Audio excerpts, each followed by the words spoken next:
2019 헌마 1399호 청구인 비청구인 금융위원회 위원장. 이 사건은 비청구인이 시중은행을 상대로 투기지역 및 투기과열지구 내 초고가 아파트에 대한 주택구입용 주택담보대출을 2019년 12월 17일부터 금지한 조치에 관한 것입니다. 먼저 주문을 선고하고 법정의견의 요지는 김기영 재판관께서 재판관 이선의, 이윤의, 이종석의 적법 요건에 관한 별개의 의견과 법률 유보 원칙 위반 여부에 관한 반대 의견은 이선의 재판관께서, 재판관 문영배의 과잉금지 원칙 위반 여부에 관한 반대 의견은 문영배 재판관께서 설명을 하겠습니다. 주문. 이 사건 심판 청구를 기각한다. 법정 의견의 요지를 말씀드리겠습니다. 먼저 적법 요건에 관하여 보겠습니다. 이 사건 조치는 비록 행정지도의 형식으로 이루어졌으나 일정한 경우 주택담보대출을 금지하는 것을 내용으로 하므로 규제적 성격이 크고 부동산 가격 폭등을 억제할 정책적 필요성에 따라 추진되었으며 그 준수 여부를 확인하기 위한 현장 점검반 운영이 예정되어 있었습니다. 그러므로 이 사건 조치는 단순한 행정지도로서의 한계를 넘어 규제적 구속적 성격을 상당히 강하게 갖는 것으로서 헌법 소원의 대상이 되는 공권력 행사에 해당됩니다. 한편 이 사건 조치와 관련된 청구인의 주관적 권리보호 이익은 은행업 감독 규정 개정에 따라 2022년 12월 1일 소멸하였으나 반복 가능성과 헌법적 해명의 필요성이 인정되므로 심판 청구 이익이 인정됩니다. 다음으로 법률 유보 원칙 위반 여부에 관하여 보겠습니다. 비청구인은 언제든 은행업 감독 규정 별표 6을 개정하여 이 사건 조치와 동일한 내용의 규제를 할 수 있는 권한이 있고, 은행업 감독 규정 별표 6에 근거한 주택담보대출의 규제에는 은행법 제34조와 은행법 시행령 제20조 제1항 등 법률적 근거가 있습니다.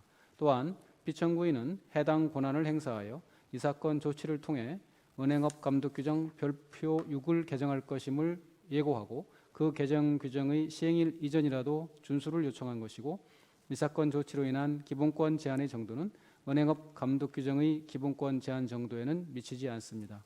결국 이 사건 조치와 관련하여 요청되는 법률적 근거의 구비 여부에 대한 심사의 정도는 강하다고 하기 어렵고, 은행법 제34조, 은행법 시행령 제20조 제1항에 따라 비청구인에게 적법하게 부여된 규제 권한에서 벗어나지 않는 이상 이 사건 조치는 법률 유보 원칙을 충족합니다. 마지막으로 과잉금지 원칙 위반 여부에 관하여 보겠습니다.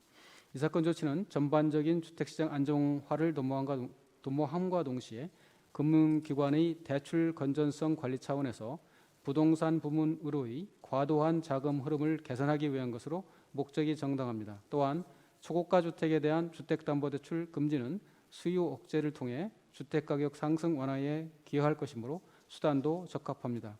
이 사건 조치 당시 주택시장의 과열로 주택담보대출이 급격히 증가함에 따라 장래 주택가격이 하락하거나 금리가 상승할 경우 금융 안정성과 국가경제 전반에 미치는 부정적 파급 효과가 클 수밖에 없었습니다. 이에 2018년 이후 계속되어 온 고가주택에 대한 주택담보대출 규제의 일환에서 기존 규제에도 불구하고 주택가격이 급등하는 등 주택시장 안정화 및 금융시장의 건전성 관리라는 목표 달성이 어려워지자 비청구인이 이 사건 조치를 통해 일시적으로 이를 한 단계 강화한 것에 불과합니다.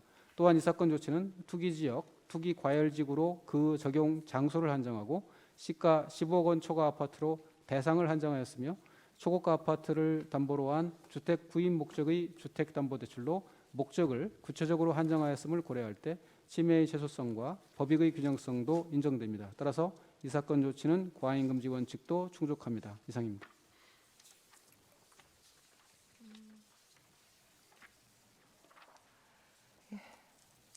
잠깐만요.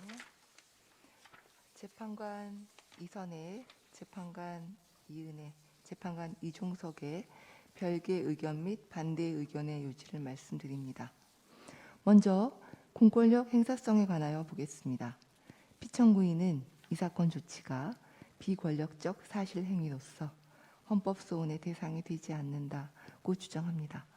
그러나 기록에 의하면 이 사건 조치는 단순히 권고, 조언, 정보 제공의 방법으로 일정한 행동을 자발적으로 유도함으로써 비권력적으로 행사되었다기보다는 금융기관에 대하여 각종 행정 권한을 가진 피청구인이 우월적 지위에서 종래의 LTV 등 금융규제의 일환으로 그 행정 권한의 대상인 금융기관으로 하여금 일방적으로 공권력에 순응케 하여 그 발표 다음 날부터 해당 주택담보대출 전면 금지라는 결과를 사실상 실현시킴으로써 권력적으로 행사되었음을 알 수 있습니다.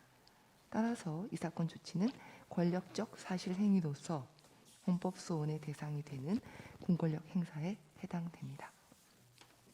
다음 법률유보 원칙 위반 여부에 관하여 봅니다. 피청구인은 은행법 34조, 은행법 시행령 20조, 은행업 감독 규정 제29조의 1을 이 사건 조치의 법적 근거라고 주장합니다. 은행법 34조, 은행법 시행령 제20조는 은행 경영의 건전성 확보를 위한 사항을 금융위원회 고시에 위임함으로써 금융위원회는 금융위원회 고시라는 형식을 통해 그 권한을 행사하도록 명시하고 있습니다. 그러므로 이 사건 조치가 법률유보 원칙을 준수하려면 그 시행일인 2019년 12월 당시 이 사건 조치에 따른 주택담보대출 금지가 금융위원회 고시에 규정되어 있어야 합니다. 그러나 그 당시 금융위원회 고시인 은행업 감독 규정 별표 6에는 해당 주택담보대출 금지에 관한 내용이 존재하지 아니하였습니다. 그로부터 1년 후인 2020년 12월에 이르러서야 관련 내용이 그 별표 6에 신설되었음이 확인됩니다. 그렇다면 피청구인이 주장하는 법령은 권력적 사실 행위인 이 사건 조치의 시행일 당시에 그 법적 근거가 될 수 없었음이 명백하므로 결국 이 사건 조치는 법률유보 원칙에 반하여 청구인의 재산권과 계약의 자유를 침해합니다. 이상입니다. 예, 재판관 문형배의 반대 의견의 요지를 설명하겠습니다. 과잉금지 원칙 위반 여부에 관하여 보겠습니다. 피청구인이 이 사건 조치 법적 근거로 제시한 법령에 의하면 이 사건 조치는 은행 경영의 건전성 관리를 위한 수단으로 사용되어야 하는 것이 확인됩니다. 그러나 이 사건 조치가 법령에서 요구되는 본래의 목적인 개별 은행의 경영 건전성에 기여하는지 불확실합니다. 따라서 이 사건 조치는 적합한 수단이라고 보기 어렵습니다.